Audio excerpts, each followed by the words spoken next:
الله من الشيطان الرجيم بسم الله الرحمن الرحيم شهر رمضان الذي أنزل فيه القرآن هدى للناس وبينات من الهدى والفرقان فمن شهد منكم الشهر فليصمه ومن كان مريضا أو على سفر فعدة من أيام أخر يريد الله بكم اليسر ولا يريد بكم العسر ولتكملوا العدة ولتكبروا الله على ما هداكم ولعلكم تشكرون وإذا سألك عبادي عني فإني قريب أجيب دعوة الداعي إذا دعاني فليستجيبوا لي وليؤمنوا بي لعلهم يرشدون۔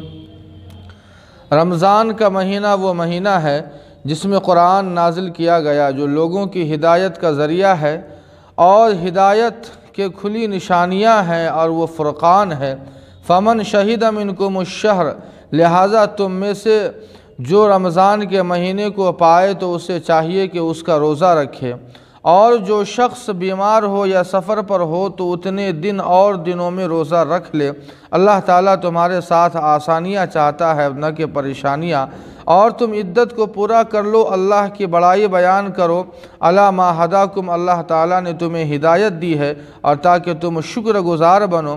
اور اے نبی، جب آپ سے میرے بندے پوچھے میرے بارے میں تو آپ کہہ دیجئے کہ میں بہت قریب ہوں، میں دعا کرنے والے کی دعا اور پکار کا جواب دیتا ہوں جب وہ مجھ سے پکارتا اور دعا کرتا ہے۔ فَلْيَسْتَجِيبُوا لِي، لہٰذا انہیں چاہیے کہ وہ میرے احکام پر عمل کرے، مجھ پر ایمان لائے تاکہ وہ راہ راست پر قائم رہے۔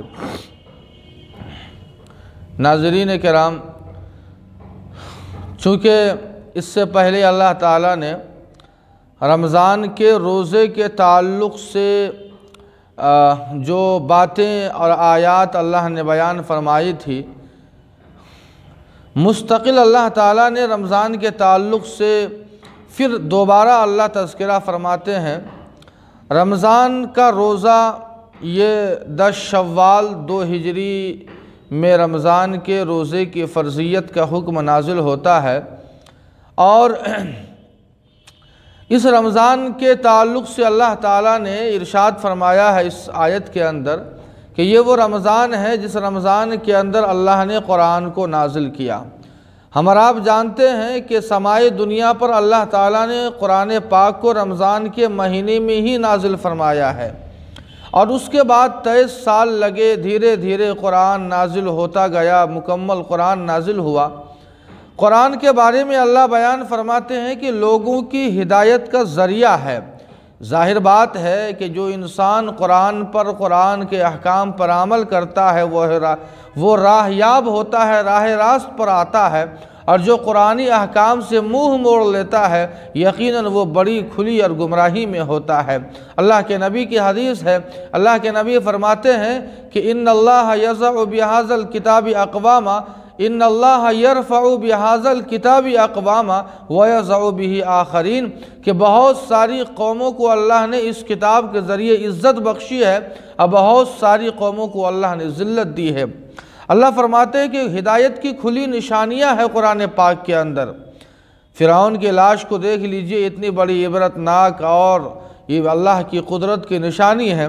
والفرقان، اور یہ قرآن فرقان ہے۔ چونکہ آسمانی جتنی بھی کتابیں ہیں، کسی کتاب کے اندر، چاہے وہ آسمانی کتاب ہو یا دنیاوی کتاب ہو، کسی کتاب کے اندر یہ صلاحیت نہیں ہے کہ وہ حق اور باطل، صحیح اور غلط کی پہچان کروا سکے اور وہ بتا سکے۔ قرآن ہی ایک ایسی کتاب ہے جس کے اندر یہ صلاحیت موجود ہے کہ وہ صحیح اور غلط کے درمیان تمیز کر سکتی ہے۔ وہ کتاب کوئی اور نہیں، وہ قرآن ہے، اسی لیے قرآن کو فرقان کہا گیا۔ آگے اللہ بیان فرماتے ہیں کہ اگر تم میں سے کوئی شخص رمضان کے مہینے کو پائے تو اس کے اوپر روزہ ضروری ہے۔ مسلمان عاقل بالغ مرد عورت ہو، یہ فرض عین ہے، روزہ رکھنا 30 روزے مکمل 30 روزے رکھنا ضروری ہے۔ لیکن اللہ تعالیٰ بیان فرماتے ہیں البتہ اگر کوئی بیمار ہے، ماہر ڈاکٹر نے کہا ہے کہ اگر آپ روزے رکھیں گے تو آپ بیمار ہو جائیں گے، آپ ہلاک ہو جائیں گے، یا کوئی سفر شرعی پر نکلا ہوا ہے تو یقیناً اس کے لیے رخصت ہے کہ وہ روزہ چھوڑ دے، کسی اور دنوں میں وہ اتنے روزے رکھ لے۔ اللہ تعالیٰ فرماتے ہیں کہ یہ رخصت ہم کیوں دے رہے ہیں تمہیں؟ اللہ فرماتے ہیں کہ ہم تمہارے ساتھ آسانی چاہتے ہیں، آسانی چاہتے ہیں، مشکل اور پریشانی میں ہم تمہیں ڈالنا نہیں چاہتے ہیں۔ لیکن اللہ فرماتے ہیں وَلِتُكْمِلُوا الْعِدَّةَ، لیکن اگر تم سے روزہ اگر چھوٹ جائے تو دوسرے ایام میں اسے پورا کر لینا تمہارے اوپر ضروری ہے۔ تم اللہ کی بڑائی بیان کرو، اور اللہ نے جو رخصت دی ہے آسانی کے تعلق سے، یہ اللہ کی بڑی نعمت ہے، اس کے اوپر تم اللہ کا شکر ادا کرو۔ دوسری آیت کے اندر اللہ بیان فرماتے ہیں کہ اے نبی، آپ میرے بندوں سے کہہ دیجئے کہ اگر وہ مجھ سے میرے بارے میں پوچھے تو آپ کہہ دیجئے کہ میں ان سے شہ رگ سے بھی زیادہ قریب ہوں۔ جب کوئی بندہ اللہ تعالیٰ سے مانگتا ہے تو اللہ تعالیٰ اس کی مانگ، اس کی دعا، اس کی پکار کو ضرور سنتے ہیں۔ یہ اللہ کا نظام ہے کہ جب انسان ایک بندہ اللہ سے مانگتا ہے تو اللہ پورا کرتے ہیں اور خوش ہوتے ہیں، اور نہ کوئی بندہ اگر مانگے، کوئی بندہ اگر نہ مانگتا ہے اللہ سے تو اللہ تعالیٰ اس سے ناراض ہوتے ہیں۔ لیکن دنیا کا نظام یہ ہے کہ اگر کوئی شخص دوسرے شخص سے اگر مانگتا ہے تو وہ سامنے والا مسئول وہ ناراض ہو جاتا ہے، مانگنے پر ناراض ہوتا ہے، نہ مانگنے پر وہ خوش ہوتا ہے۔ یہ نظام ہے اللہ کا کہ اللہ خوش ہوتے ہیں اور بندے یہ ناراض ہو جاتے ہیں۔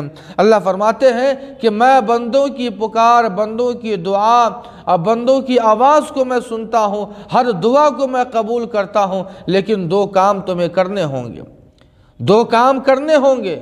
پہلا کام فَلْيَسْتَجِيبُوا لِي، میرے جو احکام ہیں، قرآن کے احکام ہو، حضور کے احکام ہو، نبی کا طریقہ ہو، تمہیں اس پر عمل کرنا ہوگا۔